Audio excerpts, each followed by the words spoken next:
আজকের বিশ্বের সবচেয়ে আলোচিত যুদ্ধের এক কেন্দ্রে রয়েছে একটি নাম, ইরান। একটা প্রশ্ন এখন সবার মুখে, এই দেশটাকে হারানো এত কঠিন গেল? যেখানে বিশ্বের সবচেয়ে শক্তিশালী সামরিক জোটগুলো থমকে দাঁড়াচ্ছে, সেখানে ইরান বারবার দেখাচ্ছে এক অদম্য প্রতিরোধ। আজ আমরা জানব কি সেই গোপন শক্তি যা ইরানকে এক ভয়ঙ্কর যুদ্ধেও অপরাজেয় করে তুলছে। ইরান শুধু একটি দেশ না, এটা একটা আদর্শ, এক প্রতিরোধের প্রতীক।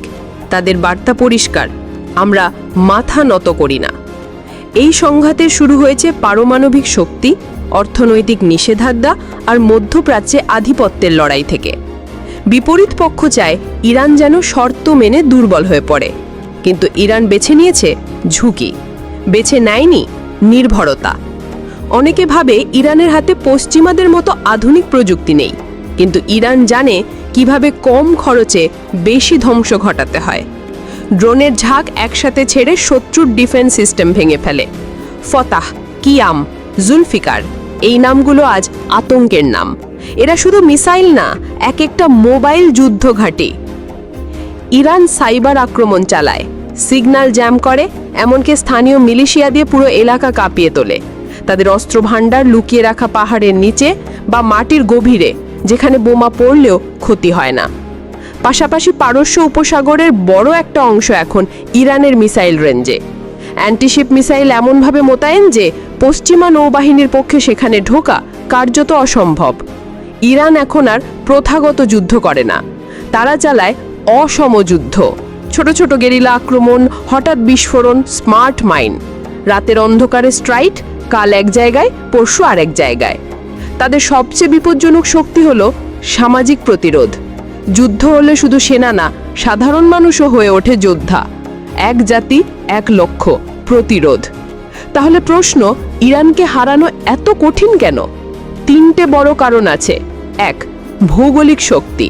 পাহাড়, মরুভূমি, গোলকদান্ধার মতো শহর, বাইরের সেনারা সহজেই পথ হারায়। দুই, আত্মনির্ভর অস্ত্রশক্তি। মিসাইল থেকে ড্রোন সবই নিজেদের তৈরি, তাই সাপ্লাই লাইন থামানো যায় না। তিন, জাতীয় ঐক্য। ইরানের শক্তি শুধু সৈনিক না, এই জাতি ঐক্যবদ্ধভাবে প্রতিরোধ গড়ে তোলে। আজকে ইরানের একটি হঠাৎ হামলা পশ্চিমাদের জটিল ডিফেন্স ভেঙে দেয়। বিশ্লেষকরা বলছেন ইরান বহুদিন ধরেই যুদ্ধের জন্য প্রস্তুতি নিচ্ছিল। তাদের হাতে আছে এক অদৃশ্য গোয়েন্দা নেটওয়ার্ক, যারা মুহূর্তে তথ্য সরবরাহ করে আর শত্রুর অবস্থান শনাক্ত করে। অনেকে ভাবে তেলের উপর নিষেধাজ্ঞা দিয়ে ইরানকে থামানো যাবে, কিন্তু বাস্তবতা হলো তারা গোপনে চালিয়ে যাচ্ছে বাণিজ্য। একটি গোপন অর্থনৈতিক করিডোর তৈরি করেছে, যেটা বাইরের চোখে ধরা পড়ে না। আর এটাই ইরানের আসল খেলা। ইরানের যুদ্ধ কৌশল শুধু গোলা বারুদ নয়, এটি শ্যাডো ওয়ারফেয়ার। বিশ্বজুড়ে ছড়িয়ে থাকা স্লিপার সেল, নীরব, অদৃশ্য, কিন্তু মুহূর্তেই সক্রিয় হয়ে আক্রমণ চালায়, তারপর আবার মিশে যায় জনতার ভিড়ে। বেশিরভাগ সময় শত্রু বুঝতেই পারে না আঘাতটা এলো কোথা থেকে। ইরান কখনো সরাসরি হামলার দায় স্বীকার করে না। তারা এমনভাবে গেম খেলে যাতে মিডিয়া বিভ্রান্ত হয়। কে বন্ধু কে শত্রু বুঝতে উঠতেই পারে না কেউই। নতুন অস্ত্র, অজানা প্রযুক্তি, সবই হঠাৎ করে মাঠে নামে। কখনো সুপারফাস্ট মিসাইল, আবার কখনো অজানা ড্রোন। একবার একটি ওয়েল ট্যাঙ্কারে আন্ডার ওয়াটার ড্রোন দিয়ে হামলা চালানো হয়, যার অস্তিত্ব তখন কেউ জানতো না। এটাই ইরানের সবচেয়ে রহস্যময় দিক। অদৃশ্য অস্ত্র, অঘোষিত যুদ্ধ আর এক গভীর মনস্তাত্ত্বিক খেলা। তারা জানে শত্রুকে ভাঙতে হলে তার মনের ভেতর আগুন লাগাতে হয়। সোশ্যাল মিডিয়া, ভিডিও, গুজব সবই তাদের অস্ত্র, এবং এই মনস্তাত্ত্বিক যুদ্ধে ইরান এক মাস্টার প্লেয়ার। ইরান একসাথে লড়ে অস্ত্রে, অর্থনীতিতে আর কৌশলে।